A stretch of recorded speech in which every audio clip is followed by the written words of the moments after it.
When people hear the name Afflecks Palace, it's most commonly in reference to Manchester's eclectic emporium of wonder, the Afflecks Palace store. But the last 2 years have seen the homegrown DIY band of the same name shoot to the top of the charts with their debut album, What Do You Mean It's Not Raining, receiving just shy of 1 million streams within 24 hours. I spoke to Jay Fender, frontman of Afflecks Palace, on the release of their debut album. You've had so much support in the first week from Radio 6, from fans. You must have been overwhelmed with all the positive words you've had. Yeah, well, to be honest, I felt that it was a really strong album. I still feel that it will be the best album released this year, best debut album released this year especially.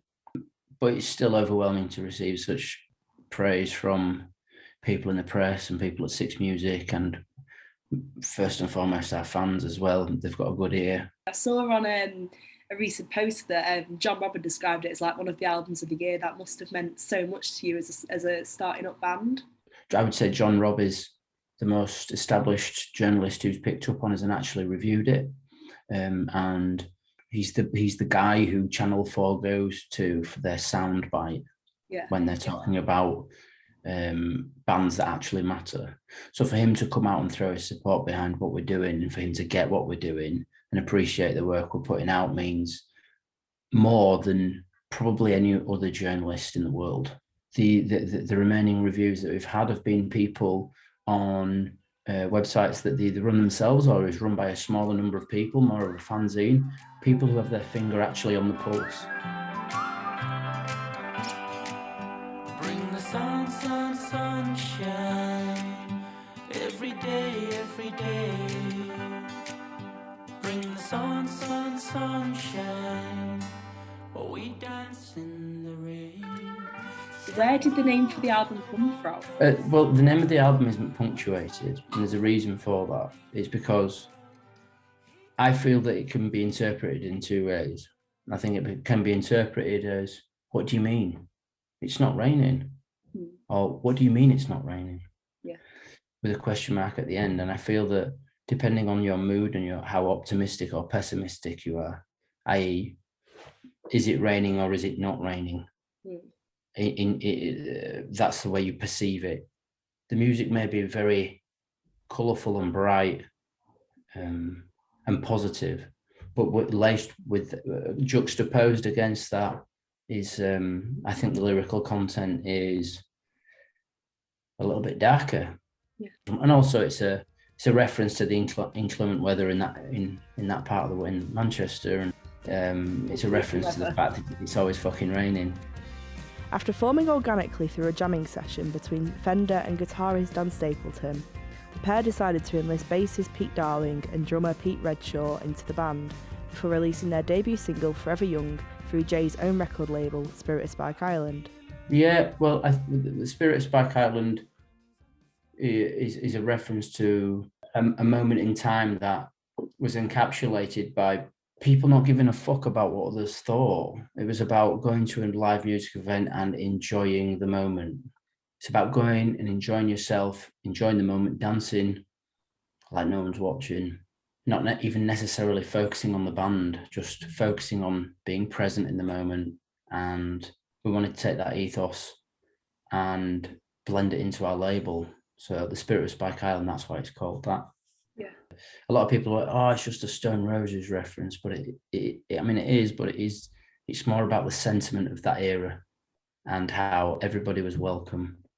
And it was almost like the second Summer of Love, where there was a kindness, which there was a coolness, and it was very cool. People took a lot of drugs and that's cool and everything, but there was a community spirit and a kindness. And I think that having both is equally important. Despite having no PR team, the single saw massive success, leading to the band's debut performance at Band on the Wall in February 2020, followed by a near sellout tour after COVID restrictions lifted later that year. To be honest, that show was, I booked the venue and we put it on sale, and I actually, when I booked it, I thought it feels like a stadium, not literally. But that it might as well have been in my head, because to be able to sell that place out and make it work on a Wednesday night when it was pissing it down in February for a band who'd only just put out one EP, people were travelling from all over the country to be there. Absolutely. And I was actually going to ask about Gorilla, obviously with that being sold out. That must have been incredible to look back for a handful of gigs and to be able to go to that. It must have been such a whirlwind. That show was the best gig of the tour. It was mind-blowing. Just before Pastel went on stage, it was kind of filling up, and at the back of the stage in Gorilla, there's like a window where you can look at the crowd from behind the stage. And just before they went, well, maybe 20 minutes before they went on, it was starting to fill up a little bit, but and I thought, oh God, I hope everyone turns up. And I went away and I came back 5 minutes before Pastel came on, and it was packed. Wow. It was the best gig I've ever played. I've played quite a few gigs in cover bands and all sorts. That was, without doubt, the best live gig experience I've ever had. There's a lot of acts that I consider to be far more successful than us playing that venue and not selling it out. So for us to do it, it put into perspective how far we've come, and it was really a really great moment. Following the release of What Do You Mean It's Not Raining, Afflecks have planned a second tour for early 2022, playing Manchester's Academy 2, Nottingham's Rescue Rooms, London's Islington Assembly Hall, and Glasgow's iconic King Tut's. King Tut's is a great venue. The people who run it, they are good people. I've worked with those people before.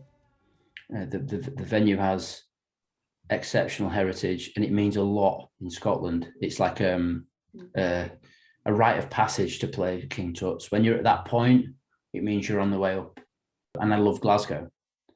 Glasgow is an incredible city. In fact, I'd say, yeah, it's one of my favourite cities in the UK there. So anybody on here who's watching, if you've not been to Glasgow, I would recommend, probably not in winter because the weather's a bit pish, as they would say in Glasgow. But when it gets a little bit sunnier, get yourself up to Glasgow because the people are great.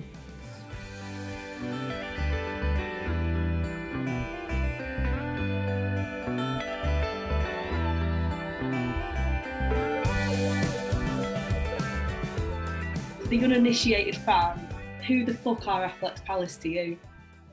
To me, Afflecks Palace are 4 exceptional musicians and 4 ordinary people that represent music that hopefully means a lot to the listeners.